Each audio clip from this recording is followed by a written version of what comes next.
যোগে যোগে আলেমদের অবদানকে বাতিলপন্থীরা অস্বীকার করেছে। এই জায়গাটাতে আমরা অনেক দুর্বল।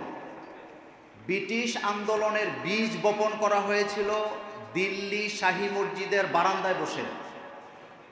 ব্রিটিশদেরকে তাড়ানোর পরে আলেমদের আর কি নাই, মর্যাদা নেই। স্বাধীনতার যুদ্ধে আলেমদের ভূমিকা ছিল, এই ব্যাপারে একটা বই আছে, আপনারা জানেন, পড়বেন, ইন্টারনেটে সার্চ দিলে আসবে।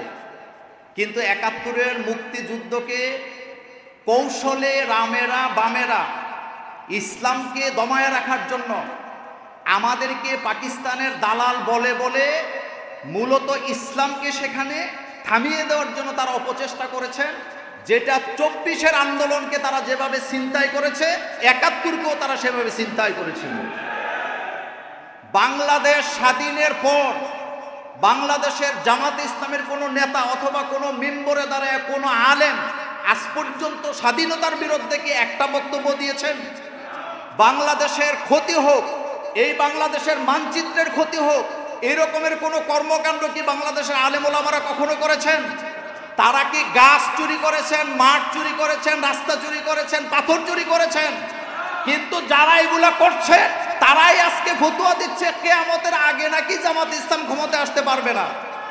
আসলে তারা এই কথা বলে জামাতে ইসলামকে বুঝাচ্ছে না, তারা বুঝাচ্ছেন বাংলাদেশে কিয়ামতের আগে নাকি ইসলাম ক্ষমতায় আসতে পারবে না। সুতরাং আজকের মঞ্চ থেকে আমাদের ঘোষণা হবে, মিম্বরে যখন দাঁড়াবো, কে কাউমি, কে আলিয়া, কে পীরপন্থী, কে কি পন্থী আমার দেখার বিষয় নয়। আগামী নির্বাচনের ভোটটা যেন জনগণ ইসলামের পক্ষে দেয় এবং কোরআনের পক্ষে দেয়, সেই আহ্বান জানাতে গিয়ে আমাদের কোনো সমস্যা আছে?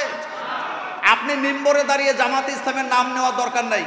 আপনি শুধু এইটাই বলবেন যে আল্লাহ সুযোগ দিয়েছেন, এইবার আমরা যদি সকলে ভোট কেন্দ্রে গিয়ে ইসলামপন্থীদের পক্ষে একটা করে ভোট দিতে পারি, আগামী সংসদ হবে কোরআনের সংসদ। তাইলে আমরা মতিউর রহমান নিজামী শহীদ সহ যারা শহীদ হয়েছেন তাদের রক্তের বিনিময়ে বাংলাদেশে কোরআনের রাজ কায়েম করতে পারবো ইনশাআল্লাহ।